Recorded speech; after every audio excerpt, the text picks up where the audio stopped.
Pornography is one of the greatest, but at the same time most overlooked, problems of the modern world. If you're skeptical of this, keep listening, because today we're going to be exploring exactly how pornography destroys your mind. Firstly, let's look at some basic statistics. Since the expansion of the internet in the early 2000s, exposure to pornography has reached levels never seen before in history. 25% of all daily web searches are pornographic. The average age that most people first see pornography is 11 years old. Children under the age of 10 make up 22% of online porn consumption for those under 18. Keep those statistics in mind, because we're going to go over how much pornography can damage an adult's mind, let alone the developing mind of a child. Like many of those watching, I was exposed to pornography at a young age. When I, as a teenager, researched the effects of pornography use, I was told by many websites that it was simply harmless and would have no negative effects. But the truth is, there are well-documented and scientifically verified negatives to these habits, and porn organizations go to tremendous lengths to either hide or downplay these things to the general public. For the purposes of this video, the term pornography use refers to individuals watching or masturbating to pornography, and citations for all of the facts presented here will be available in the description. The way pornography attracts and hooks viewers is by exploiting the body's dopamine response to sexual stimulation. This natural response is intended to make humans seek to reproduce, but pornography transforms it into a desire to view more pornography. This is why, as the phrase goes, sex sells. It's why so many people become hooked on pornography for years, if not their entire lives. The effect of dopamine from viewing pornography is very similar to the dopamine effects of addictive drugs such as methamphetamine.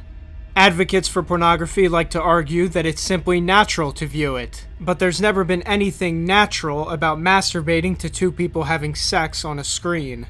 Before diving straight into pornography's effects, we need to investigate how it went from something illegal to something that can be accessed from every computer. Most modern people are under the illusion that pornography is an eternal fact of life, an ancient, perennial aspect of human history. This perception is a result of carefully curated propaganda and marketing campaigns that have been orchestrated by extremely wealthy and powerful people. Pornographers and their cohorts have scoured and harvested the past for anything and everything that depicts or comments on human sexuality, bastardizing it all with no regard for its original intent or purpose. Pornhub even used the Venus of Willendorf, a 25,000-year-old fertility goddess idol, as evidence of vintage, so-called pornography.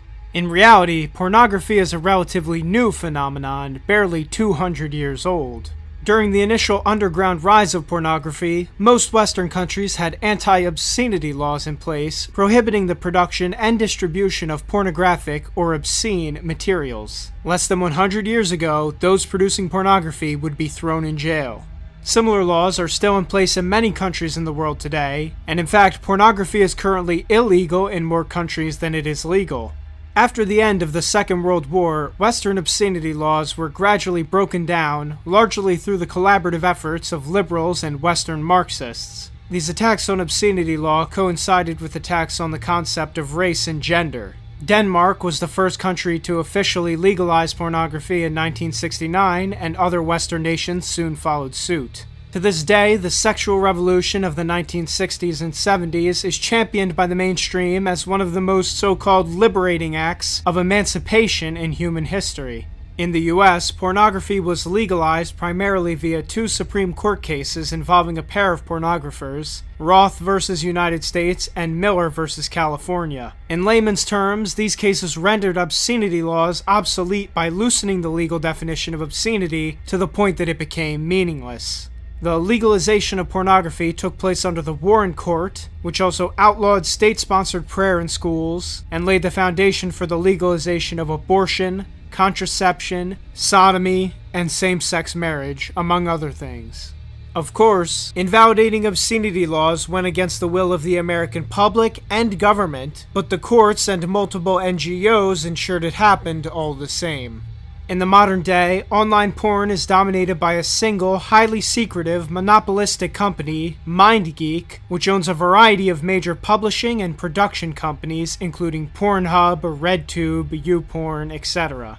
An even more socially damaging aspect of modern pornography are websites like OnlyFans that are targeted towards young women and encourage them to become self-employed amateur porn stars. With the breakdown of society accelerating particularly in the last 10 years, these so-called sex workers have their paychecks filled by lonely, sexually starved men, both young and old. Some might call these men simps. The simp and the porn star have perhaps the most unhealthy mutual relationship in the entire online world, where each views the other as simply a means to a nefarious end. Now, it's critical to note that without the pornography mega platforms and the mass marketing campaigns behind them, most people doing these things would have never gone down that path. This is especially apparent when you see teenage girls making OnlyFans accounts as soon as they become 18. And while we're on the topic of the porn industry, let's delve a bit further. Pornography websites are rife with abusive and inhumane videos, human trafficking, pedophilia, rape, sex slavery, and bestiality. In late 2019, a man was even arrested for posting pornographic videos on Pornhub of him raping a missing teenage girl. Pornhub had monetized the videos until public outcry forced them to stop it. But even afterwards, similar cases continue to happen. It's gotten to the point that the site has earned the nickname Trafficking Hub, due to how many human traffickers post and get monetized there. On websites like Reddit, community managers from Pornhub encourage users not to report illegal activity on the website to the FBI. There are many more stories about companies like this out there. They are evil. Now that we understand the history of pornography and the industry around pornography, it's finally time to speak about its effects. While presenting information to the US Senate, scientists describe pornography as similarly addictive as crack, and pornography addiction has been identified by scientists to function nearly identically to drug addiction. A 2015 study titled Neuroscience of Internet Pornography Addiction, a Review and Update, states this.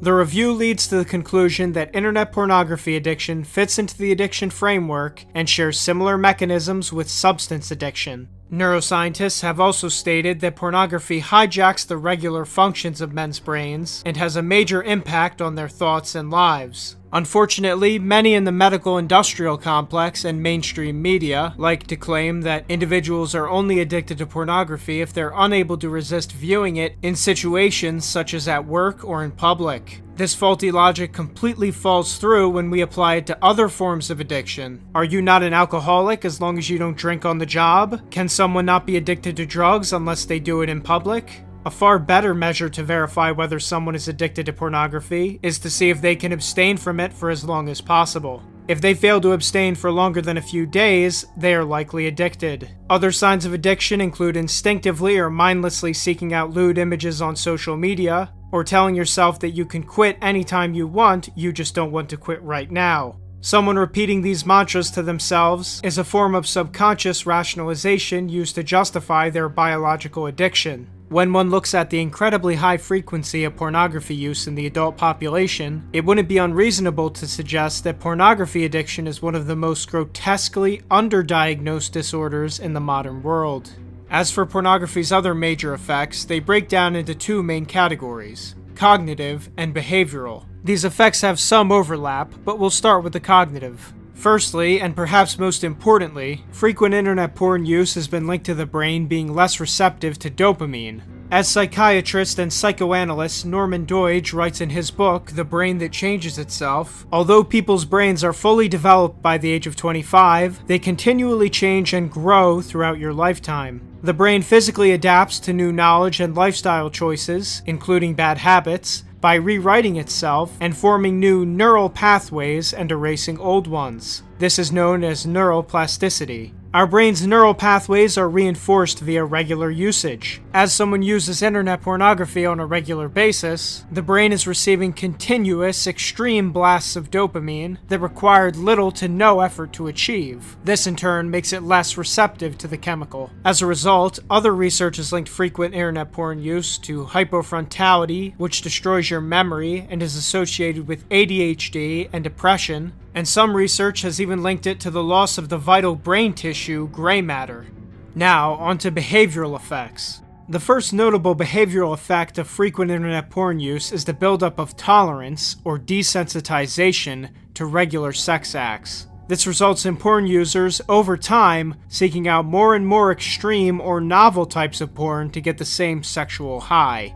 In a study by 2 American professors, titled, "Does Deviant Pornography Use Follow a Gutman-like Progression?" it was found that the longer individuals had used porn in their life, the more likely they were to deliberately seek out child pornography or bestiality. This is in part due to the aforementioned overstimulation of dopamine to the brain that's caused by pornography use. There is also evidence that suggests that some people's feelings of homosexuality and transsexuality can be linked to porn-caused desensitization.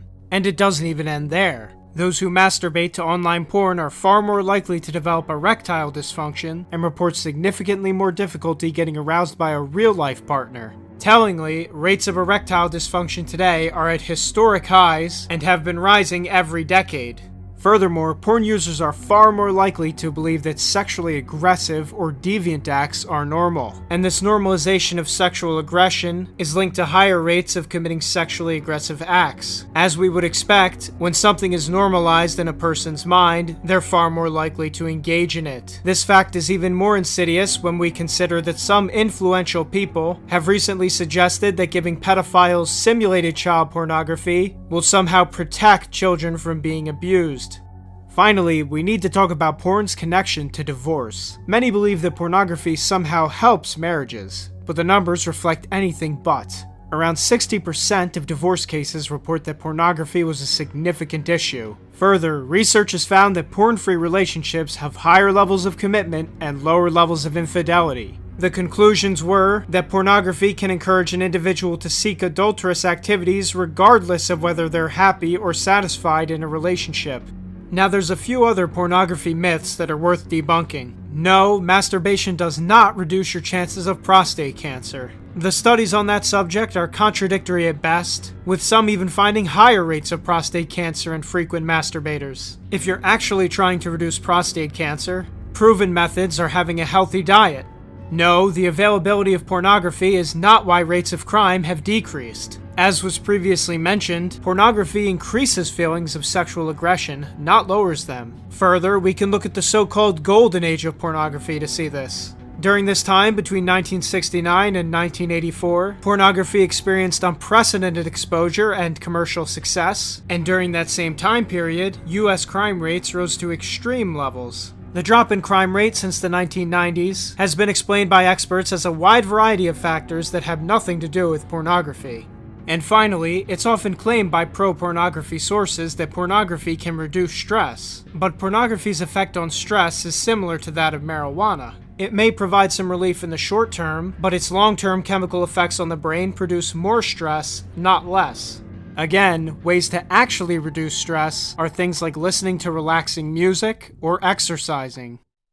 Now, on a lighter note, the good news for pornography users is that you can still quit. Many of the negative effects talked about in this video can be reversed if someone spends enough time abstaining from pornography.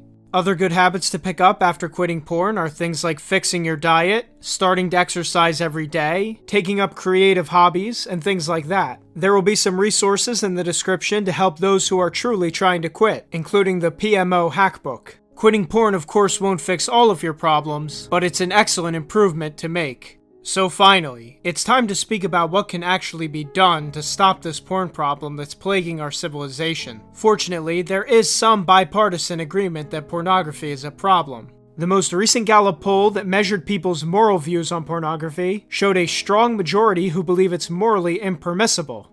Unfortunately, with the way the United States government works, this issue is still in the hands of the Supreme Court. As long as they continue to view pornography as so-called free speech, it will be incredibly hard to pass legislation against it.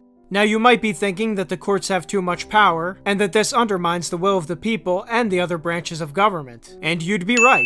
Judicial supremacy is one of the worst things to happen to the United States. However, regardless of this, those who know the truth about pornography should continue to raise awareness and to make sure that as many people as possible, especially those in positions of power, know these truths and are pushed to take action. Who knows, if every Supreme Court justice saw this video, perhaps they would reconsider their view of pornography and thus make rulings accordingly.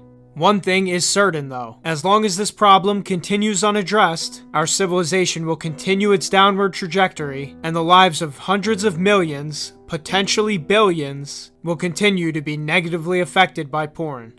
Those who say that banning pornography wouldn't have much effect severely underestimate the impact that having legal penalties for pornographers and shutting down their mega platforms would have. If these things were done, you'd find that the pornography industry would dry up very quickly.